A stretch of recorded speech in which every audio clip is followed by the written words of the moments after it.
Chers auditeurs et auditrices, bonjour. Aujourd'hui, je me penche sur le sujet de la femme intelligente. Dans un épisode de Sex and the City, l'héroïne Carrie se pose la question si on l'aime pour son physique ou pour son intelligence. Et c'est un sujet que j'ai débattu il y a peu de temps, moi aussi, avec mes héroïques copines intelligentes. J'aime cette définition.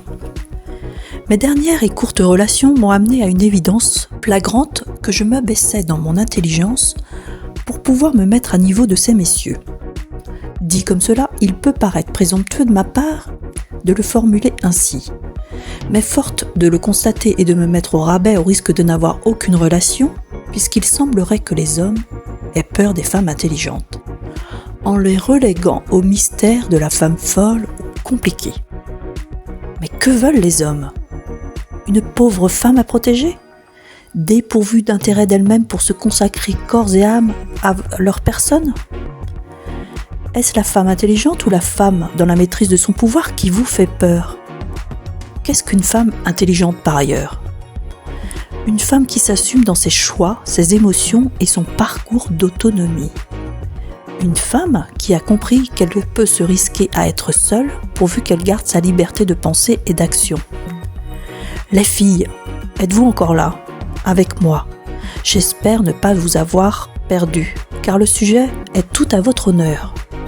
Si vous n'êtes pas encore tout à fait convaincu, je reflète moi aussi toutes ces peurs de finir seule, mais plus au risque de me perdre.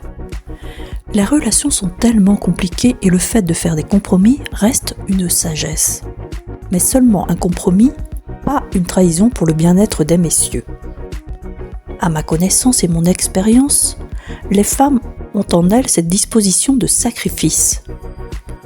Rarement un homme se remet en question, préférant laisser la place plutôt que d'essayer de comprendre sa partenaire. Mais les perles rares existent, j'en suis certaine, ou du moins je l'espère de tout mon être.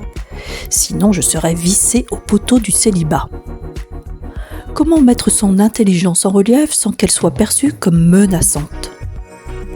Les hommes se sentent menacés par notre valeur ? Ont-ils peur de perdre le pouvoir ?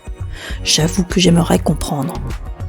En attendant cette révélation, je louche sur les hommes intelligents comme Alexandre Astier ou Bruno Gazio qui me donnent la sensation que je pourrais être leur égal. Pour le coup, prétention extrême. Mais je me laisse à croire que lorsque l'on admire quelqu'un, c'est une part de nous qui demande à s'éveiller.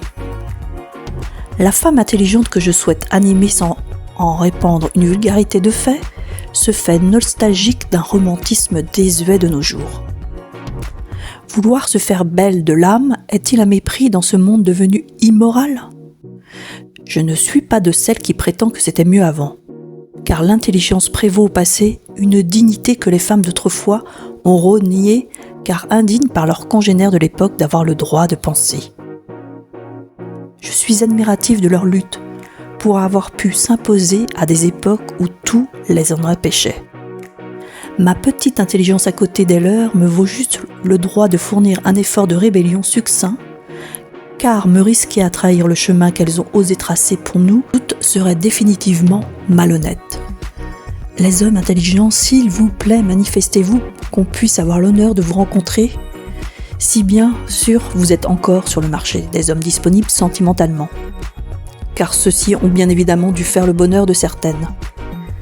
Je reste certaine que toutes les femmes intelligentes que nous sommes et qui souhaitent ne plus trahir leur fréquence prennent l'ampleur de ces mots, car leur intérêt à relever le niveau devrait être reçu comme une légion d'honneur.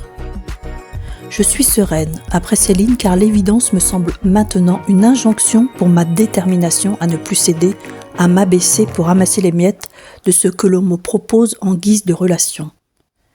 Je vous souhaite que vous gravissiez les marges de votre intelligence et que vous lui donniez vie et honneur par respect pour ces grandes dames de ce monde qui nous ont fait valoir nos droits d'aujourd'hui. Je vous remercie pour ces instants de partage, car ces réflexions me font des prises de conscience que si je n'avais pas pris le temps d'écrire, m'auraient sûrement été plus longues. À très vite pour des nouvelles aventures. Catherine Hannet pour Écriture Connectée.